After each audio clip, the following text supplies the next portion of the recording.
It's X30 mini time here at Le Mans for the first time in Iame Euro Cup 2025. The biggest pressure on these youngsters, 8 to 12 years of age, with their Iame Waterswift 60cc engines.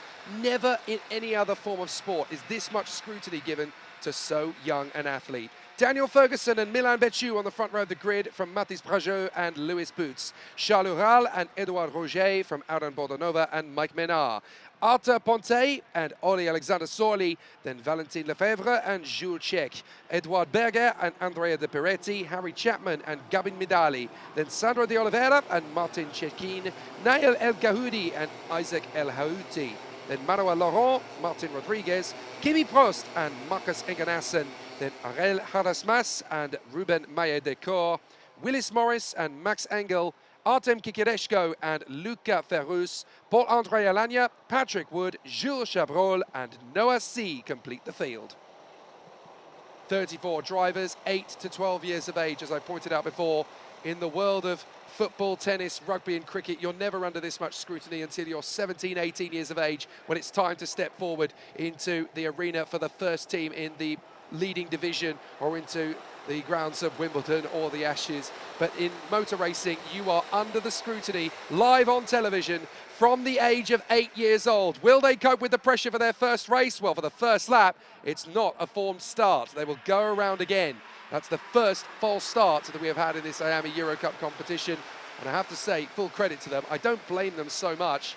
You've got to remember these guys being only 8 to 12 years of age. No athletes in the world are under this much pressure at so young an age. Most of the hard work that these kids will do in other sports at the same age are all behind closed doors. They never get a live broadcast stream upon them until they're mid to late teens. These guys don't even leave primary school by the time they are YouTube sensations on these live streams. It's a massive amount of pressure for them to soak up, and they do so very admirably indeed. So Daniel Ferguson, Milan Becciu, Mathis Brajeux and Louis Boots, the first 4 drivers on the grid from a waft of Frenchmen: Charles Ural, Edouard Roger, Aaron Bordenova, Mike Menard and Arthur Ponte, with Oli Alexander Solismi in the top 10 in the Falcon for Norway. But there are some really big talents in this field. They've been putting on a great show across their Iame mini categories around Europe. But now it was really time for them to showcase all that they have learned over this 2025 season campaign in their national divisions to put it into international competition for many of them for the very first time. Les dernières secondes, le calme avant la tempête, le premier départ de cette première manche sur 3 de la catégorie mini. Les feux s'éteignent, on est parti! 10 minutes plus un tour, excellent envol jusqu'au premier virage.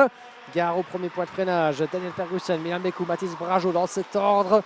Sera-ce le même au terme de ce premier tour? Oh, c'est un peu compacté, gros accrochage en dehors de votre écran là-bas avec plusieurs pilotes en queue de peloton malheureusement qui sont pris dans la mêlée. On va essayer d'identifier de qui il s'agit d'ici quelques instants. Un des pilotes Falcon qui semble avoir été pris là-bas dans cet accrochage. Ils sont encore 4 à s'être emmêlés les roues au cœur de la piste là-bas en sortie de la première courbe. On a Gabin Midali, Manuel Laurent ainsi que Max Engel, Luca Ferru, Paul-André Alagna ainsi que Patrick Wood qui ont toutes et tous perdu du temps. J'en ai bien peur, le drapeau jaune va être brandi là-bas. Mais les commissaires ont été évidemment comme toujours promptes et très efficaces sur les lieux de l'incident. Et tout le monde a été dégagé de la trajectoire, donc c'est une bonne nouvelle.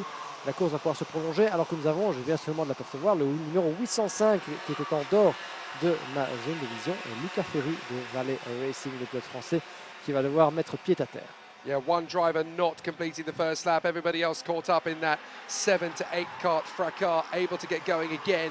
But a lot of drivers caught out in it. Midali, Laurent, Engel, Kikireshku, Alagna and Patrick Wood, along with the man who retired, Luca Ferruz. So big problems as running wide there. This is tricky stuff for Ural, and that's going to be enough for a sweep through on the inside line from the hard-charging Mathis Brajeux, with Milan Becciu in the mix there as well. So some good performances. In fact, I think that is Milan Becciu now getting into second position. It is indeed the Belgian for EGP doing a great job. Managed to catch a quick word with him before the races began earlier on. He is excited, he is motivated and he is determined. And you can see that in his opening couple of laps of the week. Et on peut comprendre pourquoi Milan Becciu est on ne peut plus déterminé à couronner sa saison. Lui qui avait déjà mis eh bien, a été signée la victoire dans la Iame Series Benelux en catégorie mini cette saison. Milan Beku sous le coup de l'Ultime GP. Il aura à cœur évidemment d'aller chercher pourquoi pas la victoire en Iame Eurocup dans cette catégorie. La saison précédente, c'était Lucas Doyon du team Chronocart qui s'était imposé dans cette catégorie mini avec la deuxième place qui était revenue à Mac Ménard devant Léo Livings. On prend les mêmes et on recommence, même si des nouveaux protagonistes viennent frapper à la porte. Daniel Ferguson, Milan Beku, la bataille qui fait rage dans l'enchaînement du deux chaînes. Le deuxième secteur du tracé du Mans avec la pression de Mathis Brageau, Charles Ural, Valentin Lefebvre, Edouard Ruget en sixième position. Tous dans la même image quasiment. Un lasso du banking de l'autre côté du tracé. Regardez-moi ce peloton, c'est même carrément tout le top 10 voire au-delà qui se tient en un mouchoir de poche alors que ce n'est que l'entame de cette première manche. On est encore loin d'avoir tout vu, chers amis. Si vous nous rejoignez avec nous, eh bien, restez certainement jusqu'au bout de cette épreuve. Il y en aura encore quelques-unes à se mettre sous la dent jusqu'au terme de la journée. Nous aurons la Lady Cup juste après les Masters et les Gentlemen. Et puis la catégorie Reine, les Seniors pour encore 3 confrontations jusqu'au terme de la journée qui se conclura eh bien, par la parade des pilotes. Toujours un superbe spectacle haut en couleur et en festivité sur le circuit, qu'on vous invite à suivre en direct à partir de 19h. Ce sera pour tout à l'heure. En attendant, on reste les yeux rivés sur la bataille. Regardez-moi ce long serpentin de jeunes pilotes mené par Daniel Ferguson, le pilote anglais. Milan Beku qui attend son heure, mais il va devoir prendre une décision. Milan Beku, n'est-ce pas, Jake? Attendre trop longtemps, c'est se mettre sous la pression et il passe au moment où je le dis. Et bien voilà Milan Beku juste avant le passage de la chicane qui prend l'avantage sur Ferguson. Attendre trop, ça aurait été se mettre sous la pression de Mathis Brageau. Il a choisi la première option, se défaire justement de la tenaille et pourquoi pas tenter de creuser l'écart le plus possible. Milan Beku picks his moment in the S's and hits the front for the first time. The Belgian putting on a great performance so far. Checks over his shoulder, tries to figure out where the next move could come from. But there's 9 carts now in a train. Beku, Ferguson, Brageau, Ural, Lefebvre, Rouget, Bordenova, Ponte and Lewis Boots. An amazing charge. The cavalry led by Milan Beku, the EGP racer who is making big waves here in the Iame Euro Cup finals of 2025. But in Heat 1 for X30 Mini, he's got to keep his head. He's got 4 drivers right in behind him. Daniel Ferguson of Great Britain, the Frenchmen, Matthias Brageau and Charles Ural, and then Valentin Lefebvre, the Swiss driver for Vaison Racing. Big opportunities for all 4 men, and they know that Milan Beku is still going to be vulnerable in the latter stages of this race. But there's 7 of them in the train now. Ferguson, Brageau, Ural, Lefebvre, Bordenova, Rouget and Ponte. It is so tricky to know what's going to happen. 1 or 2 drivers go for the move here or there, and it can spit out the rest of the conflagration. It is really feisty stuff. Milan Beku has got so much pressure on him to let this slip as a move for second place comes in from Brageau and Ural. They are both going to try, and only one of them is going to make it to get through on Daniel Ferguson initially. Then the second one makes it in the second part of the S's. So now Brageau and Ural have managed to displace Ferguson down to P4 and now going for the lead.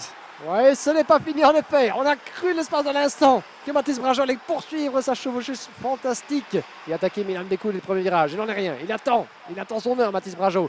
Il a le soutien de Charles Ural, soutien entre de gros guillemets évidemment, puisque ces deux-là sont là pour faire leur course. Spirit Racing contre PB Kart. Mais à vouloir jouer les chasseurs contre un leader, eh bien l'objectif reste le même. La cible est commune évidemment. Le tout c'est parvenir à se donner ce petit coup de pouce. Pourquoi pas aller porter les stockades, initier un dépassement. Le banking ne sera pas cette occasion. Il y en a plusieurs évidemment sur ce tracé du Mans. Si vous êtes avec nous depuis le début de l'après-midi, vous vous en êtes rendu compte à quel point les pilotes tordent le tout pour le tout dans la majorité des virages de ce tracé, notamment celui-ci, le virage numéro 14 avant la chicane. Même cette chicane s'avère propice à des dépassements. Pour l'instant, regardez comme ils sont collés l'un à l'autre et ça passe en troisième position. Daniel Ferguson, le retour, la remontada potentielle, gare au pilote britannique. Il sait que le chrono s'égrène, moins de 4 minutes et un tour. Il n'y aura plus énormément de possibilités après celle-ci. Le voilà remonté en troisième position. Charles Ural qui tente de lui rendre la monnaie de sa pièce. Il reste derrière quatrième. Milan Beku concentré sur la tâche en première position. Mathis Brageau qui le surveille. Ça pourrait changer à gauche comme à droite, devant comme derrière, avec un 5e larron dans la bagarre. Valentin Lefebvre, le pilote suisse du team Vaison Racing qui se mêle. Mais pas trop pour l'instant. Vous le voyez là-bas, il est juste derrière en quatrième position. Charles Ural, il attend son heure, pourquoi pas se mêler à la bagarre. Il a perdu un peu de temps d'ailleurs à la sortie de la chicane juste avant le banking, mais il reste tant que faire se peut bien accroché à ce quatuor de tête.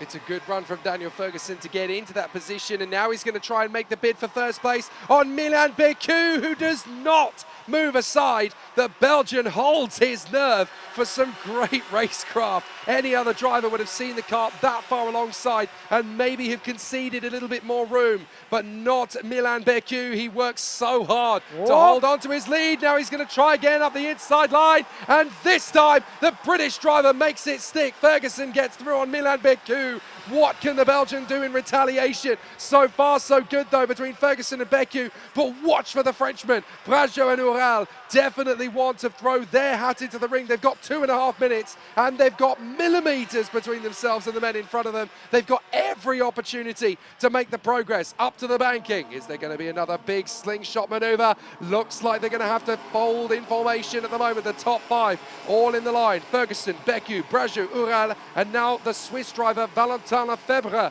has got back into the mix as well. Could he make the podium? Ah, c'est la grosse question. Le podium de cette manche est-il la destination? Sera-t-il la cible? Est-il éventuellement réalisable pour l'un des 3 candidats? Mathis Brajo qui tient le bon bout pour l'instant sur la plus petite marche. Ils sont 5 dans la même image, à moins de 2 minutes et un tour du drapeau à damier dans cette première manche en mini. Pour la suite, il y en aura 3 au total. Il faudra attendre demain, ce samedi. Et donc cette entame est ô combien cruciale pour déjà emmagasiner de la confiance dans ce début de Iame Eurocup. Avec en tête Daniel Ferguson qui est parvenu à initier cette remontada. Le voilà en tête, mais pour combien de temps? Milan Beku qui patiemment, sagement, attend éventuellement le bon moment pour surprendre son adversaire. Ça pourrait être après la chicane, le passage du banking. Mathis Brajo qui a mis quelques mètres de retard entre lui et attention Charles Ural qui tente et qui passe sur Mathis Brajo. Voilà Charles Ural, le pilote PB4 qui ne s'en est pas laissé compter. On sentait que Mathis Brajo était un petit peu moins fringant à la sortie du deuxième secteur. Il avait perdu quelques mètres. Il s'est retrouvé dans les griffes de Charles Ural, qui n'en demandait pas tant pour initier ce dépassement. Le voilà 3e, le jeune Charles, juste dans la roue de Ferguson. Et Milan Beku qui passait devant. Mais bien, 2 dépassements quasiment coup sur coup. Ça s'est passé sans doute au virage numéro 14 en dehors de notre action. Mais voilà Milan Beku avec 1 minute et un tour restant de repasser en tête. Ferguson qui tente, mais qui eh bien, se retient de reprendre cette première place au premier virage. Il a encore de l'occasion évidemment d'aller, eh bien, pourquoi pas, mettre son adversaire belge dans le sale drap. Le second c'est Gren Jake. Et on n'a encore rien vu dans cette première manche mini. Qui va l'emporter et surtout dans quel ordre ces 5-là vont-ils finir?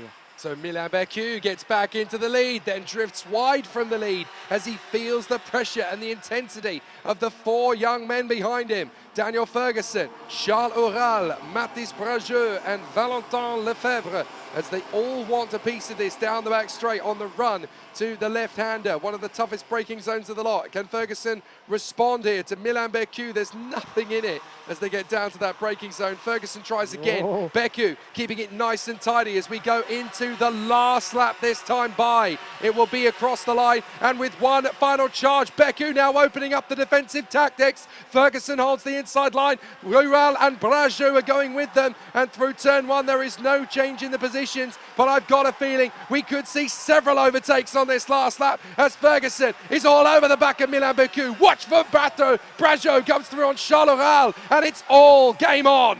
Game on indeed. Dans le deuxième secteur, Milan Beku qui tient le bon bout pour l'instant. Combien de temps va-t-il pouvoir résister?